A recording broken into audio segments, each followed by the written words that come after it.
Hey everybody, it's Mark again, and I got my table downstairs partly cleaned off enough that I can work on clocks downstairs because it's too hot upstairs. And this clock is a Bulova Westminster chime bracket clock. It's called a bracket clock because of the shape of the clock. The issue with this clock is when you wind. This is the time winding arbor. You hear that? It's slipping. And so I'm going to take this. It doesn't wind up all the way, okay? The chime over here and strike wind up all the way, but the time doesn't wind up all the way. And that could be a few things. The click, there's a spring on the click, and that pushes on the click, so the click grabs the teeth. That spring could be loose, which is allowing that click to slip. The winding post itself that catches the hole for the barrel spring could be slipping, but the only way to find out is to take the movement out of this clock. And like I tell people all the time, I'm going to grab a bowl while I'm talking to y'all. Like I tell people all the time, is when you have as many clocks in your house as I do, you don't work on them until there's an issue with them. And so the first thing that I have to do is take the hands off, and there's a nut that holds the minute hand on. Loosen that up. Got a bowl right here to put parts in. Take the minute hand off. Take the hour hand off. Close the door. Open the back door, and this thing has got the I forget what you call that, but I'm going to take a screwdriver and take this movement out. And there are 4 screws that hold this movement in place, so stand by and let me take those screws out. And I talked about this toolkit before. My son bought it for me for my birthday or Christmas. It is the best present that he ever has got me because I use it all the time. It even comes with a demagnifier and magnetizer, if you know how to use that stupid thing. It's mainly used for working on computer stuff, but it's got all kinds of bits in it. He probably got it off of Wish or Temu or something. He probably paid less than $10 for it, but I use it all the time. So let me take that movement out. And I told you wrong. There's actually 8 screws, 2 on each section. And the screwdriver is magnetized, and I like that when I'm working on clocks. Now I got the movement out, and this is the instructions that came with this clock. How to operate your Bulova clock.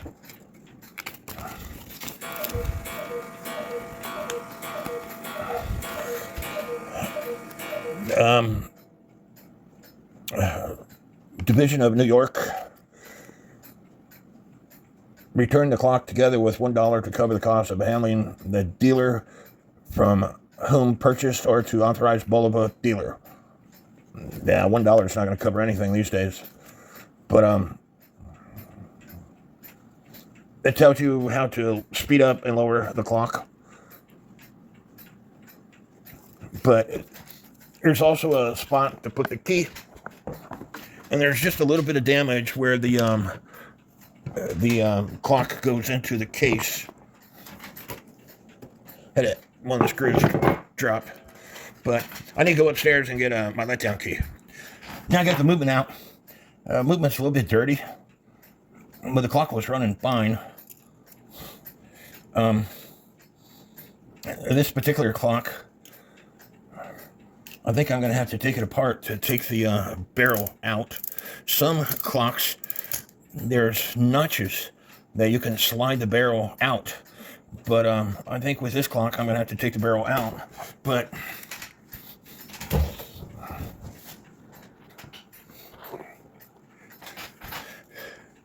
this right here is called a click. That's what grabs a hold of the click teeth.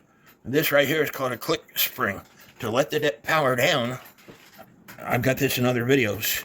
You put this on your key, you give it a wind, you move the click out of the way, and then you release the key in your hand, and that takes the power off the clock. But we have 3 wheels, so I'm going to have to, like I said, I'm going to have to take this movement apart And so I'm going to have to let down. You always let down the power before you do anything, or you're going to get hurt.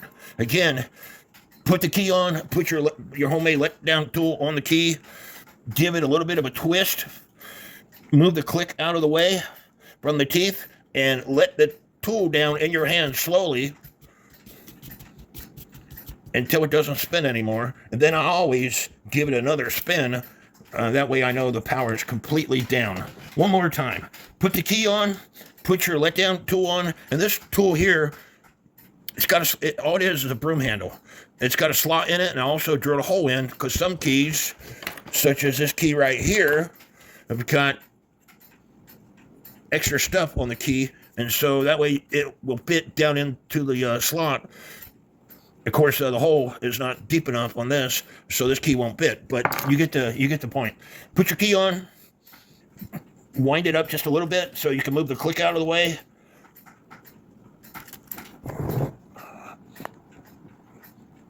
Moving the click out of the way, and release the tool in your hands.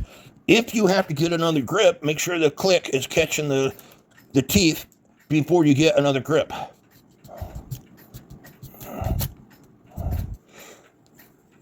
Power is off.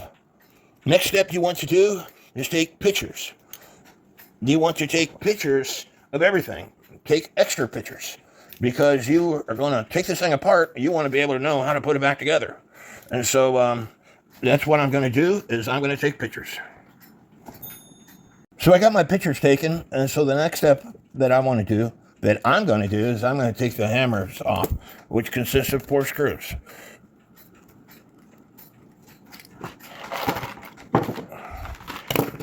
And, it's a good idea. Some people use like styrofoam, but it's a good idea to put the screws that go on something separately.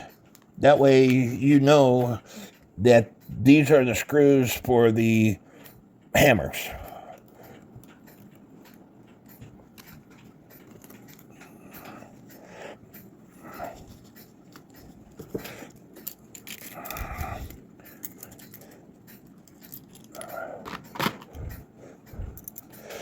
And it don't matter about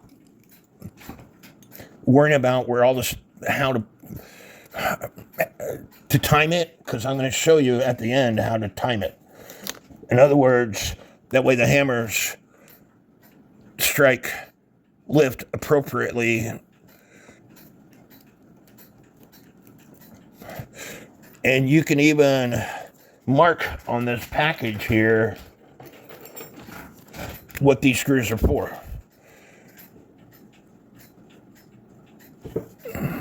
Of course, I got a blue pen that I'm marking on blue material, but I know what they are: hammers. The next thing I want to do is I want to take this escapement system off, this platform escapement system.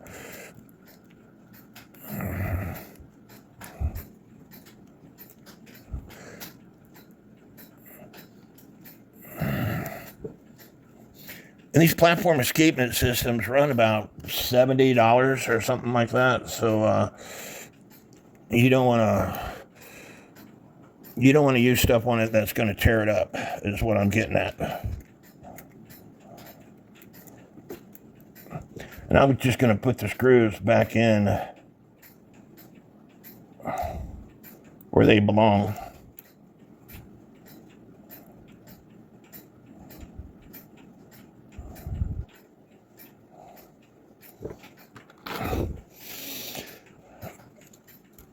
The next step I'm going to do is I want to take this wheel off.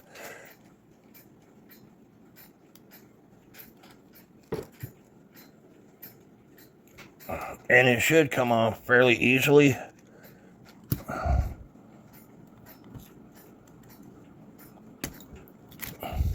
But if it doesn't come off fairly easily, all you have to do is get a pair of tapered tweezers.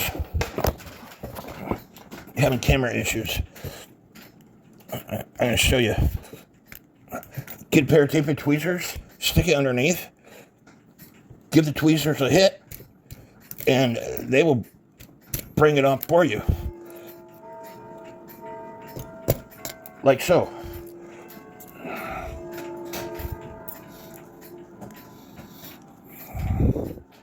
These two wheels are held into place by clips, and I'm not going to take them off. So I'm going to take the rack and snail off. Just like on a cuckoo clock, this washer holds the intermediate wheel to prevent the snail from coming off, and this is the intermediate wheel.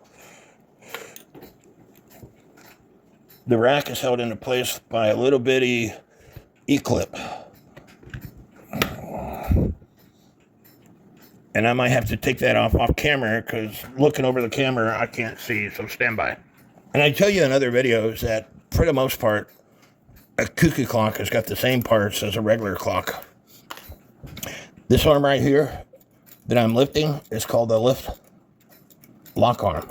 It is lifted by this wheel here that's got 4 points on it. Because it strikes every 15 minutes, or sorry, it doesn't strike, it chimes every 15 minutes. This is what lifts the lift lock lever. And then the lift lock lever lifts these arms, which lifts the rack stop lever. This black lever here is the rack stop lever. The cam is what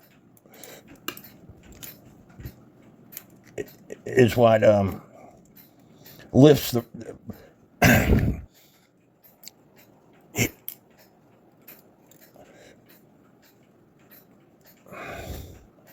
now I got all the parts off, but anyway, this black lever is the rack stop lever. That's what lifts the rack up. And so the next step I want to do is take off these arms here, because these arms here are in my way. And I also need to take these screws out to get the tabs that hold the click wheel off. So I'm going to do all that off camera. And I lied to you. Well, I didn't necessarily lie to you. Once you take that click wheel off, this will come out and the barrels will come out. And so, I didn't have to take this movement all the way apart, but I'm going to anyway because I'm there. This is the issue right here.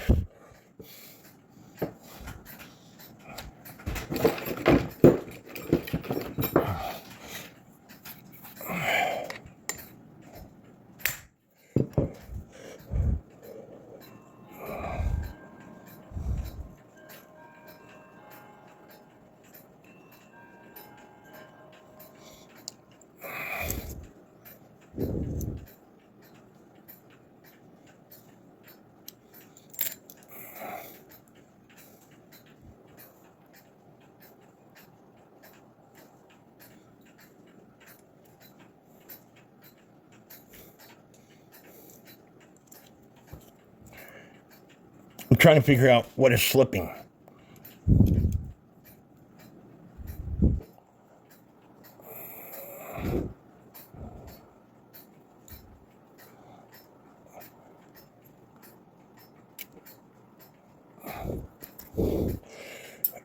It didn't slip on me then. It very well could be the spring is slipping off this tab right here. Let me get the spring out of the barrel and investigate further.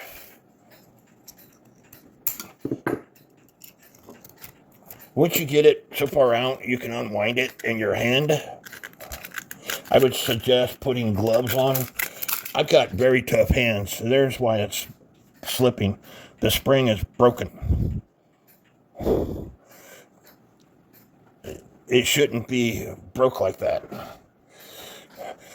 Okay, so I'm going to fix this by softening the end of this metal, punching this. I'm going to cut this off, but I'm going to soften the end of this metal. You have to soften it, and then taking a punching it, drilling a hole, That way it catches this tab right here. But you can't do it with the spring hard. You can replace the spring if you want, but I'm not going to. I'm going to fix it. Now, to soften metal, you heat it up to a cherry red.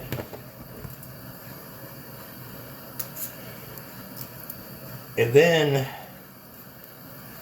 you let it cool slowly.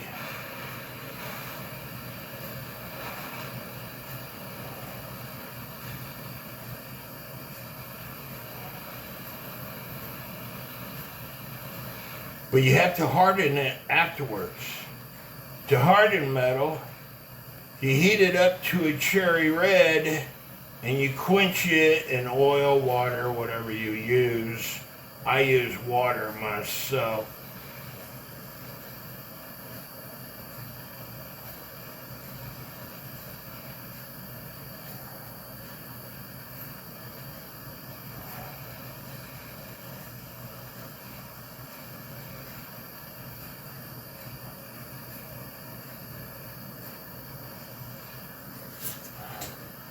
Now I'm going to let it cool slowly.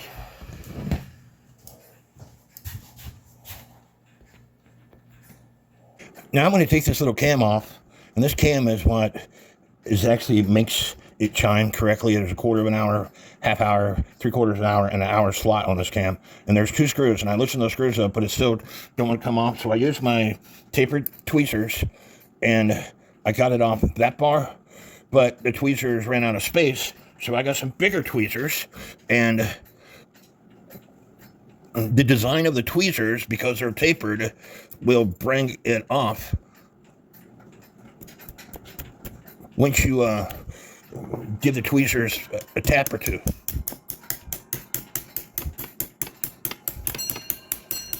You can see, or you should be able to see, it's coming off. They don't like that much more. But the tweezers ain't big enough. See, it's almost off. I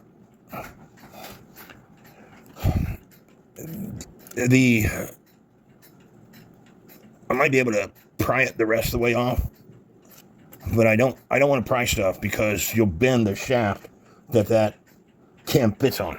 So I put some wood underneath it, which will raise the tweezers even higher.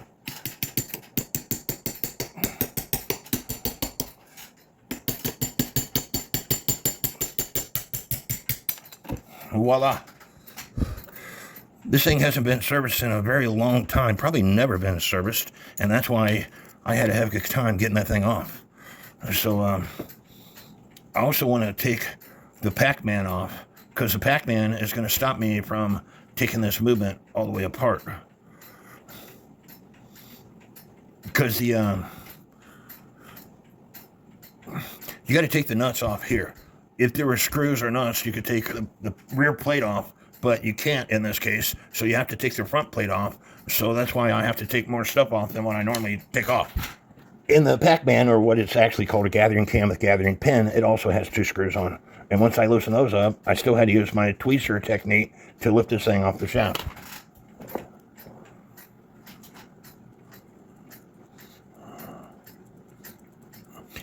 Now I'm looking at bushing wear, and the only one that I see that actually needs a bushing, but I'm not going to put a bushing in, and I'm telling you what I'm going to do here in a second.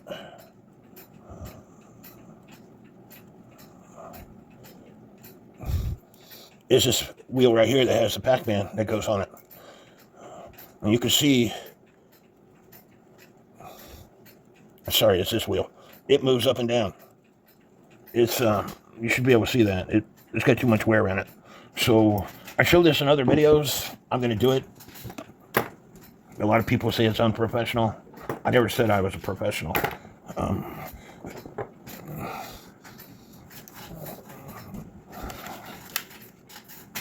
why get out your bushing machine just to replace one bushing?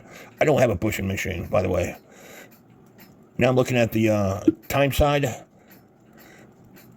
And like I said, this clock was running. It quit running because that spring broke. This wheel right here,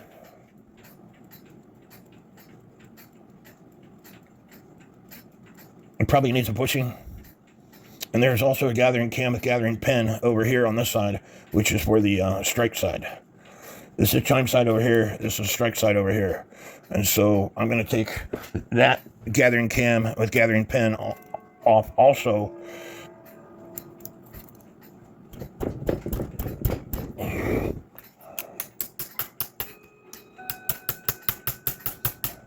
Just like so.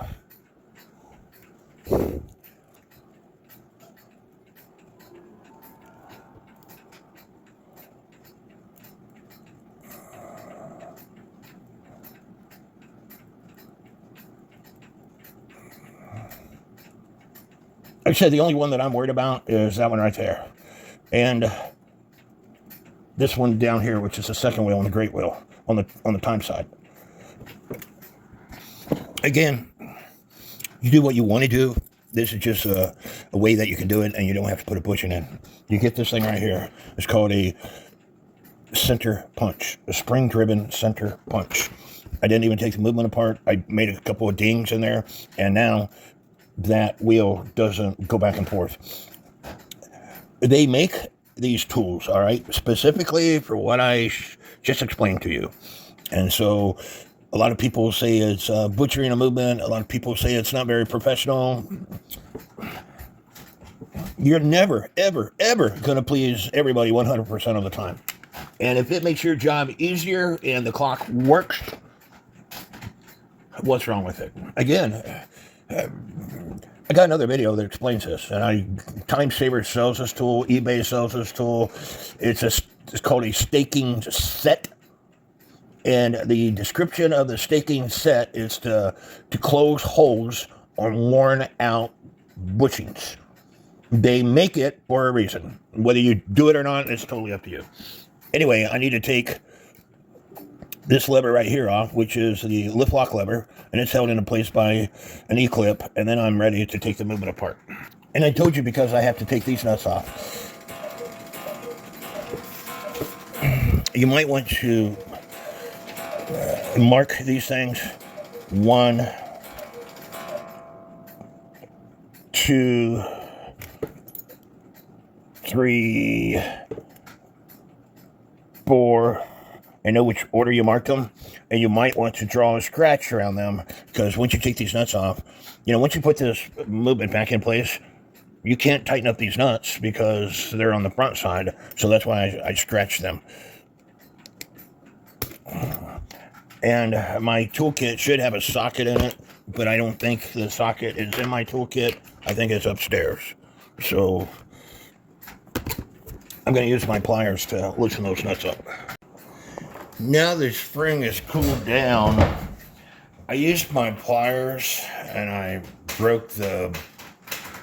bent the broken sections back and forth until they snapped off.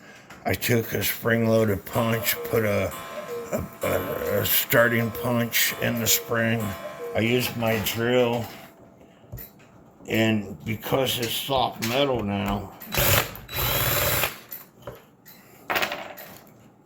I drilled a hole in, except for my bit's not tight on this thing.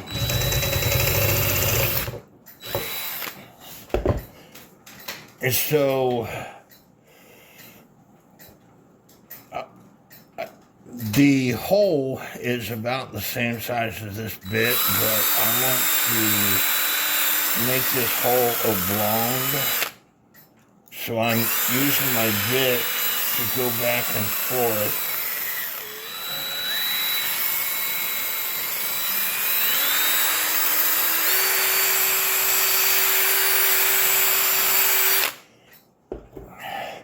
Because you want that thing to be able to grab that notch.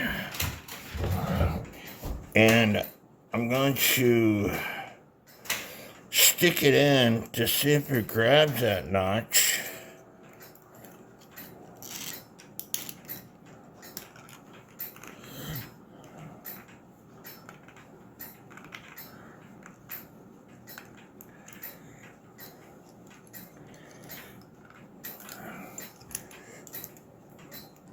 And I don't think the hole is quite big enough.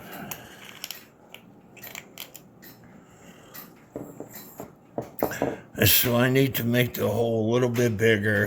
And then afterwards, I have to heat treat this metal again and quench it so it gets hard again.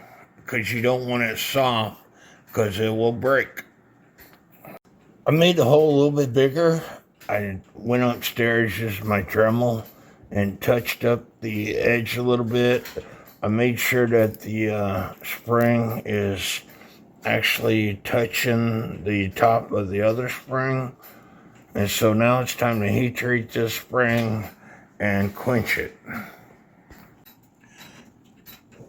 Here I got the movement apart, and 2 wheels did not want to come out. And it just so happens to be the 2 wheels that I took that spring-loaded punch to.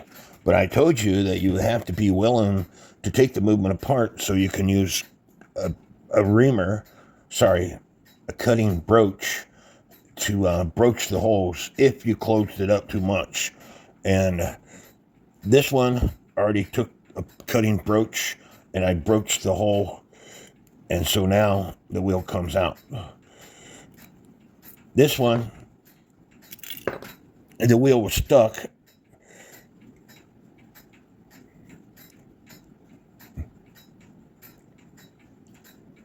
And it's not turning correctly.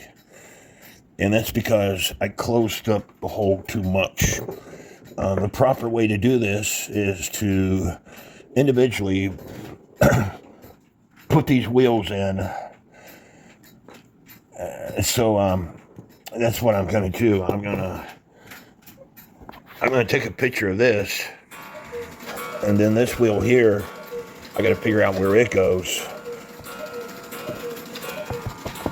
This wheel here didn't come out, and I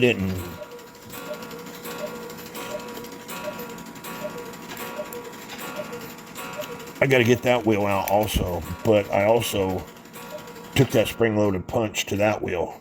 So I'm going to have to take the cutting broach to that pivot hole also. And you only want to just go just a little bit, because it's just a slight burr that's holding the thing in place. So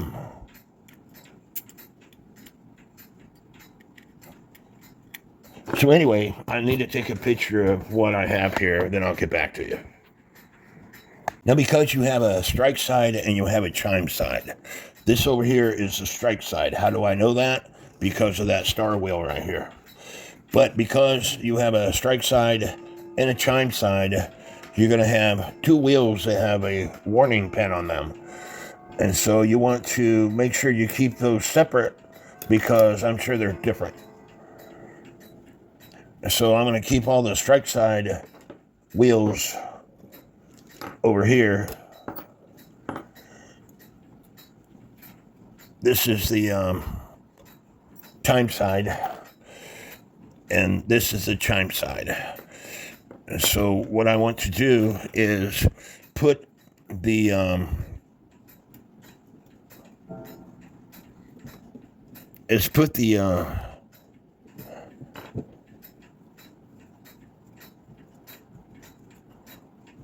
chime side wheel on, put the plates together, and give it a spin and see what it does.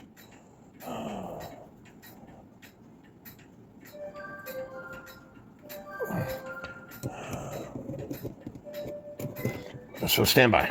And you want to make sure that you have the plates together properly. because that will screw you up. There's a lot going on in this. So what you want to do, once you get it together, you just spin that wheel, and it should spin several rotations like it is. And you want to make sure it has end shake. End shake is front plate to rear plate. And because it's spinning properly like that, it's good to go. So now you take that wheel out.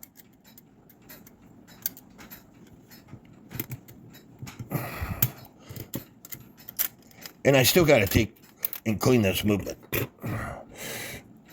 You take this wheel out.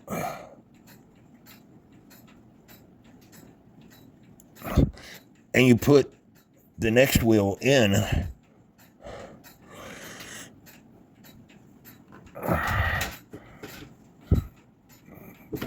That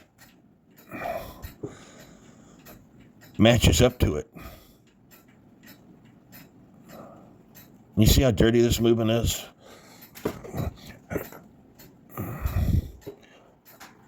And I had the wheel upside down. And that's why I was having a little bit of issue. Because this wheel is the next wheel. But because I had it upside down, I need to put it in right and put the plates back together to make sure that it spins freely. So stand by. Which it does. The warning pin hits the tab that goes into this slot. And, every time I turn on this camera, I'm focusing on 2 or 3 things at a time, and I need to focus on one thing. So now I need to put this next wheel in.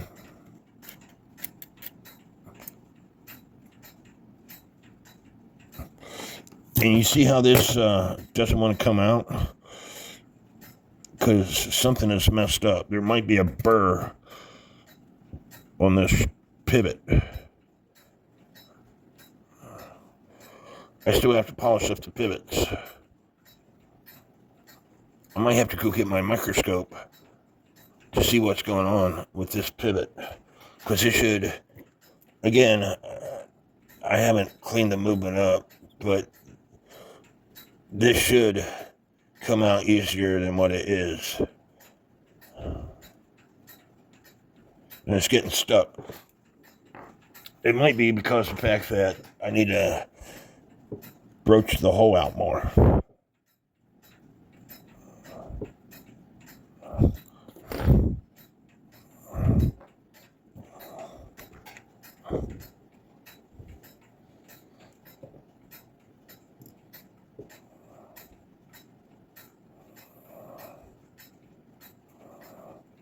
And that's what it was. The hole needed broached out more. So now it's coming out. But I need to figure out which way this wheel goes in. So it goes in that way. So I take this wheel out. I put the plates together to check that wheel out to make sure it spins freely.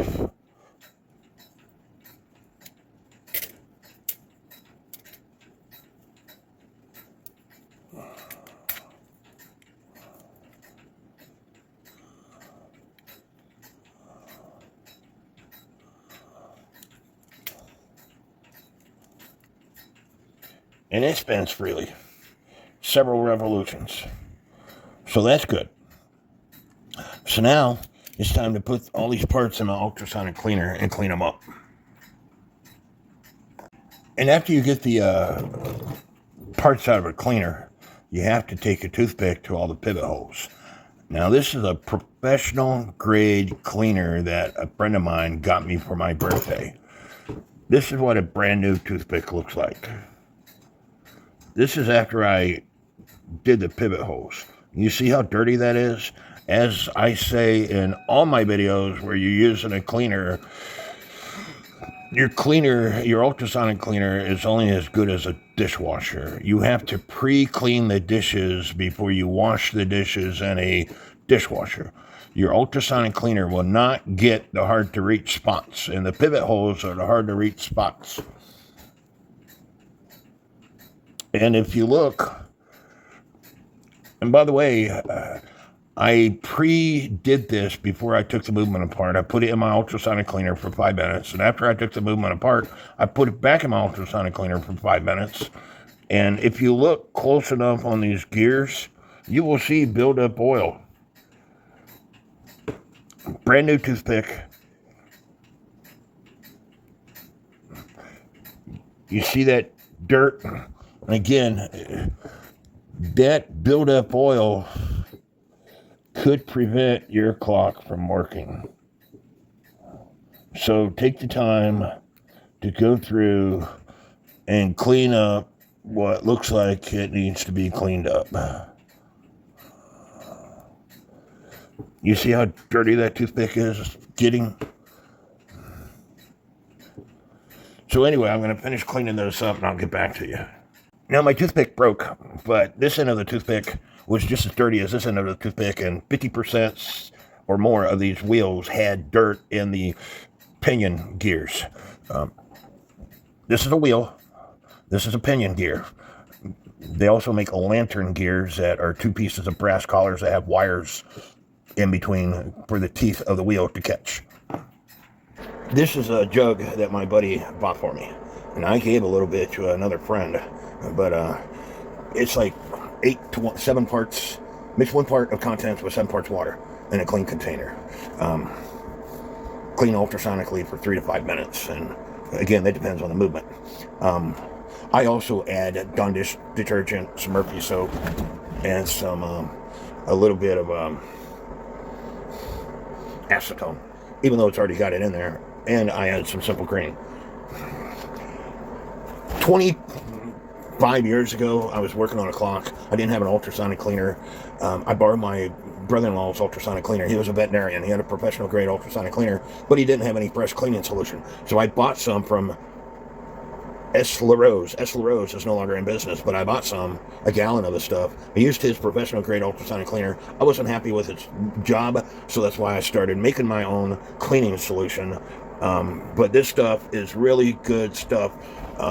It's made right there in Springfield. It's sold by Griffin's Clock Supply. So if you order it from Griffin's, they have a contract. There used to be a clock parts store in Springfield. They sold out. Griffin's bought a contract. They're with a contract with a company that makes this stuff there in Springfield, Missouri. So if you order it from Griffin's, you're going to have to pay hazardous shipping fees unless you drive to Springfield and pick it up. And that's what my buddy does because he lives in that area. But for the price, this stuff will last longer than your homemade cleaning solution. He also purchases the rinse. I don't use the rinse. I use water. Double the water. Rinse off in one container, rinse it off in another container, use my ice cream bucket, hair dryer on low to dry the parts. I used to use rubbing alcohol, but I found that if you dip your stuff in rubbing alcohol, and that's just my own personal experience, and maybe it was just on a couple of movements, but by dipping it in the water and then rubbing alcohol to disseminate the water, the rubbing alcohol actually changed the color of the brass plates that I was working on. So I don't use rubbing alcohol anymore. Twice water rinse, put it in my ice cream bucket, hair dryer on low. Because if you watch my other videos, what changes the color of the brass is chemicals and heat. That's why you see this is on 35 degrees Celsius. Anything higher could change the color of your brass. Hair dryer on high, or even hair dryer on low, and you walk away for 20, 25 minutes, the parts are going to be hot. You can't touch them. Hair dryer on low, 5 minutes max, and that way it doesn't change the color of your parts. Now I still have to clean up the springs, and I'm going to put this movement back together off camera. If this was a cuckoo clock, I could show you guys and gals how to put the thing together. But I don't work on these type of movements every day, and therefore I have to look at my pictures, and this video would go from an hour and a half that it's going to be to 2 or 3 hours if you guys watch me put this thing together. So that's why your pictures are very important. Here I'm taking a break, and I'm watching Michael Anderson, just Mike's latest YouTube video where he's working on a Westminster New England clock. If you haven't subscribed to his channel, please do so. To find his channel, you type Just Mike 57 because there's several Just Mike's videos, YouTube channels out there. But type Just Mike 57 and you'll find his channel. He does a really good job right, at but then repairing the clocks. wax will soak in, He repairs some back. clocks that I So you refuse to scratch repair cover, on get video, the antique bottle of to glass. include electric clocks. And that's pretty much all I have is a... But remember I was telling you that when I took my pictures, there was a few parts that, these parts right here for the time sign, that I didn't take a very good picture. And if you notice, there are a bunch of holes in that area. And so it helps if you, A, know how a clock works, and B, have got an extra movement that is very similar to what you're working on. And I just happen to have a Westminster chime clock with that type of escapement. And so I can look down in there and see exactly where the parts that came out that I'm not quite sure exactly where they go. Again, I don't work on these clocks all the time.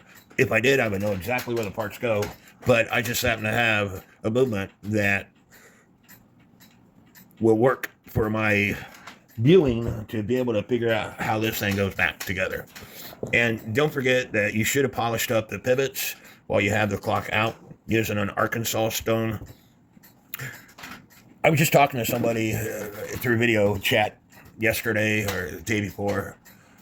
There's books out there and there's videos out there where they take 2 popsicle sticks and they take sandpaper on those popsicle sticks, and then they will polish the pivots, pretend like these are popsicle sticks with sandpaper on it.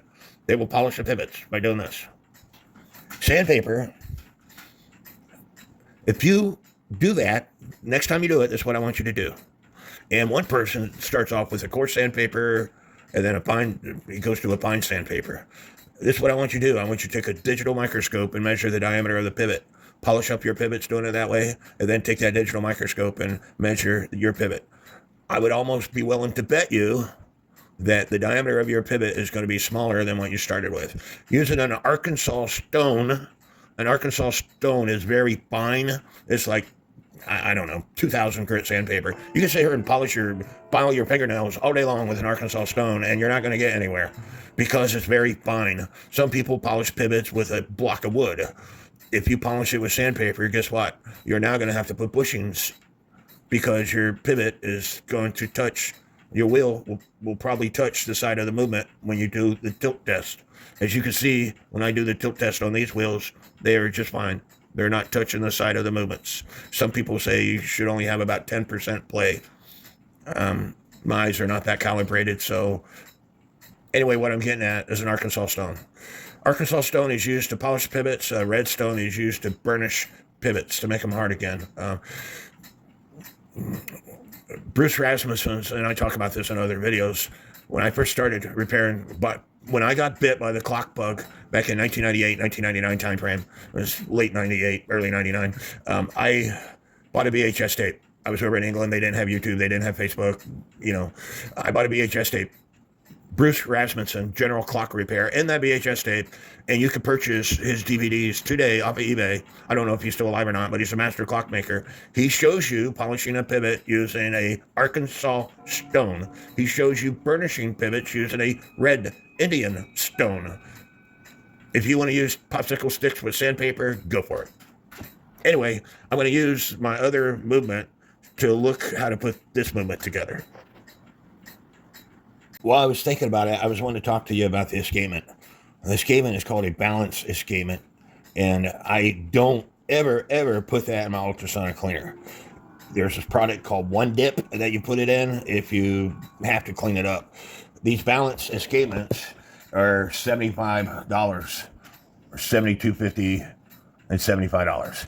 Replaces old style, inspected prior to shipment, not returnable, fits many movements. The type of escapement that I have, I'm going to guess it's this one. I could be wrong.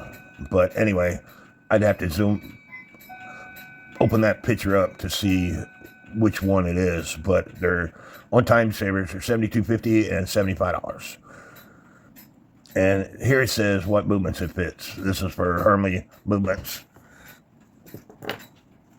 I'd have to look at the plate again to see what kind of movement mine is. But anyway, they're expensive, and you don't want to mess them up. If you could set the thing down and it starts rotating like that, there's nothing wrong with it. Leave it alone. The way they work, they got the spring, and then there's a wire. That wire is attached to here, and it goes through this shaft, and it comes out the bottom of that shaft and attaches to this movement. And then I've already told you that you move it one way to speed it up, the other way to slow it down. And it also has all these holes in it. And sometimes you have to add weight in these holes. So if you add a weight here, you want to add another weight opposite of that. Or if you punch out a hole here because it's running too slow, you would punch these holes out, but you'd want to punch the opposite side hole out also. That way it stays balanced. But like I said, if you could set it down on the table and it starts doing its thing, if it does that for several minutes, there's nothing wrong with it. Leave it alone. Here's a product called One Dip, non-flammable cleaner and rinse for gummed and dirty hair springs. Did you hear that? Hair springs. Jeweled and palette stones, product and cleans, used in well-ventilated area. You basically put that stuff in, switch it around, and take it out, I guess. And it's $25 for 8 ounces, $75.50 for 32 ounces. And since we're on time savers, the cleaning solution that they have, it's about $68 a gallon. It's called Zenith. I don't know whether it's a good product or not. I'm sure it is, but so be it. And again, because we've already talked about it, Arkansas stone, $16 triangle oil stone, made in India. Indian stone. Indian red fine stone is aluminum oxide for sharpening, gravers, and other tools.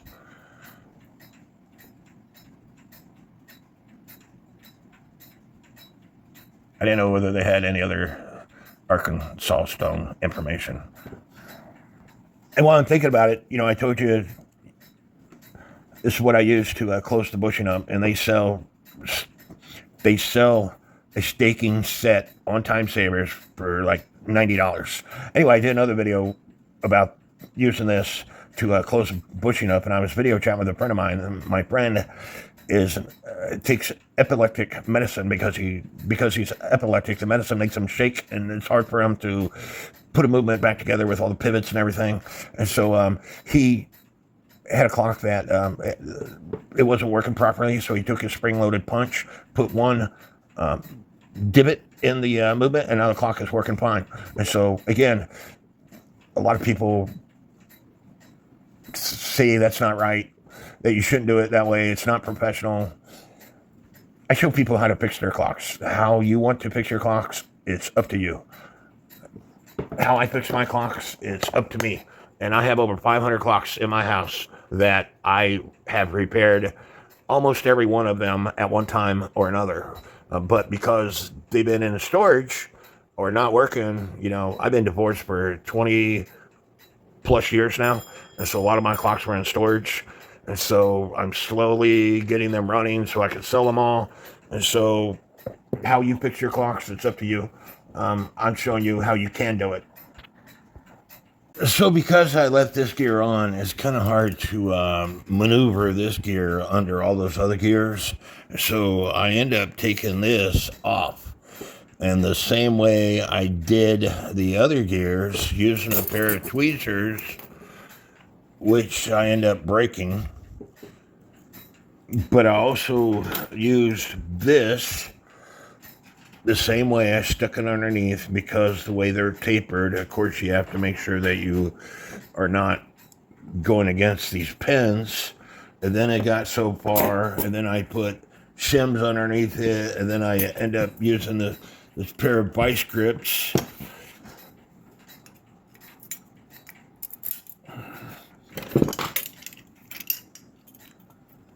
Like that, putting the tweezers underneath it. And then I broke the tweezers, and it was up here, and you couldn't pull it off. So I used these again until it got all the way up here, in which you were able to pull it off. And sometimes you got to think outside the box, folks. And There are tools, there's like bent screwdrivers, but those bent screwdrivers are not big enough to take that piece from here off. And you couldn't pull it off. Trust me, I tried. And so I had to do it the way I just explained it. And so now I should be able to put this on and put the rest of the parts on and then worry about putting this on afterwards. And you can see I scratched it up in the process, but no big deal. It should still work.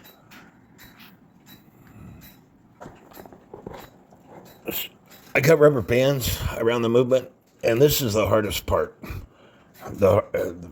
You have to find what is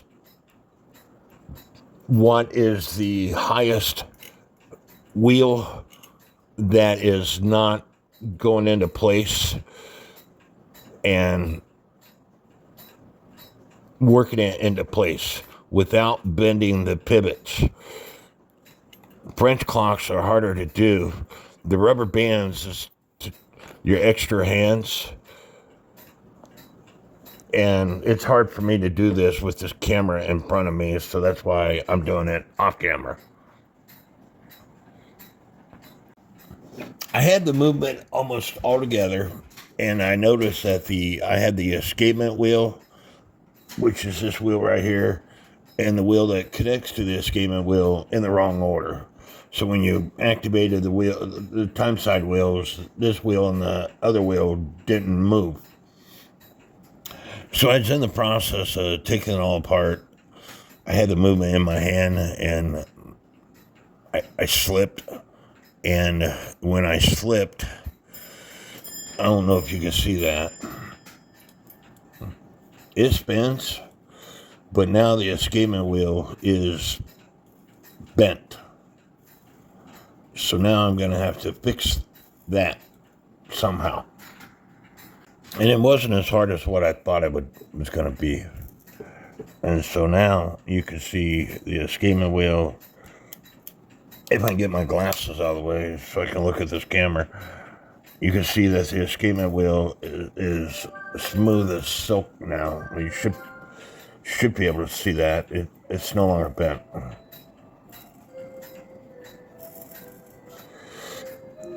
And all I did was put it in one of these bigger holes and press down. And then when I stuck it back in there, one side was still up in the air a little bit, and all I did was take my fingers and push it down, and now it's as straight as an arrow.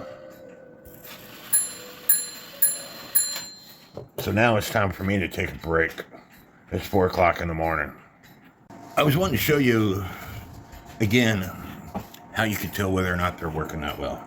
You pick one up, you sit it down, pick one up, sit it down. Here I'm going to give this one a little bit of spin. I'm going to give this one a little bit of spin, this one a little bit of spin, and that one a little bit of spin. Now, the 4 on the right are the ones that are my spares. This one here, all 3 of those have quit working already. The one that came out of this clock, I didn't give it no spin, and it's still running. This one is running. These, they have issues. Especially this one right here. But anyway, if I had to choose one to put in a clock, it would be this one. But again, they make a product called One Dip. Some people use other stuff. Google it, find out what works best for you. It took a while, but I finally got the inner wheels on, mainly because it's hard to see in my house. And so what helped me out was shining a light to find out where the holes were, because there's extra holes in this movement. And so before I put all the other parts on, I need to oil the wheels, the pivots. When I see there's extra holes, here's one here. I'm going to leave that toothpick there. You see there's no wheel where that toothpick is. and there's an extra hole right here. And you will see that there is no wheel where that toothpick is. The escapement wheel pivot is right here, and the wheel that matches up to the escapement wheel pivot is right here. So why they have extra holes in these movements?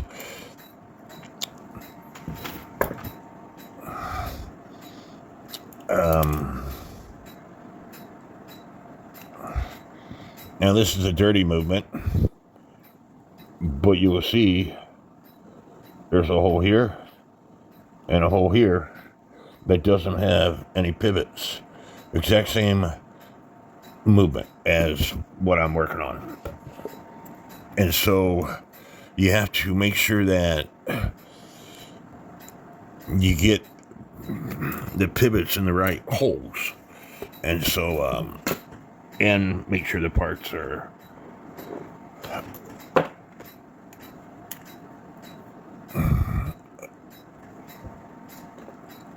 this, like I said, and this right here, the escapement wheel, it will fit over here where this, it would be considered great wheel, second wheel, third wheel, fourth wheel, maybe the fifth wheel. The escapement wheel will fit over here on the fifth wheel, but it belongs here because the pallets. This wheel here will flip around the other way, but it won't line up with the escapement wheel. It's little things like that you have to keep in mind. The chime side, the governor fan is wider than the strike side governor fan. You see that? Little things like that you have to keep in mind.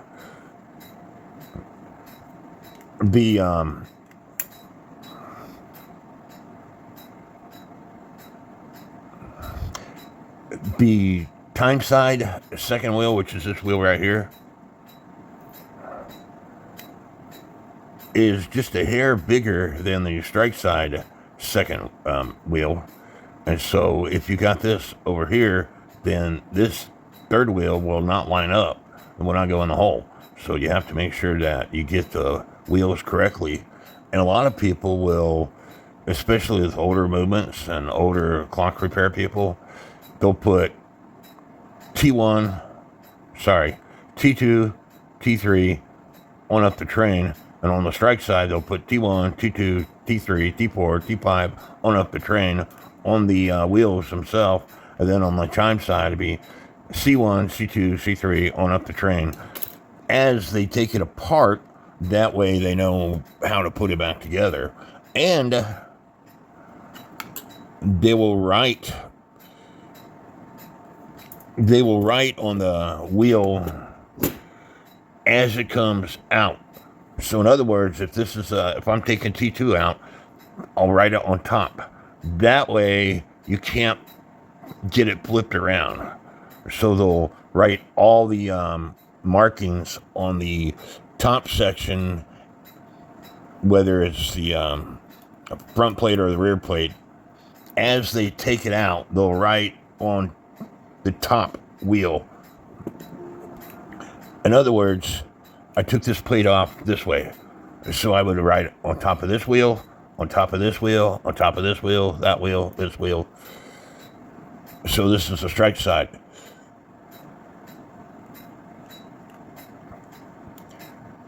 S2, I would write S2, S3, S4, S5 on top of these wheels.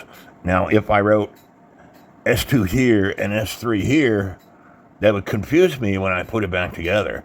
So you would put all your markings on top of the wheel. That way you grab the wheel, look for the marking, and stick it straight down with the markings facing up towards you. I hope that makes sense. Anyway, I need to put the rest of the movement together.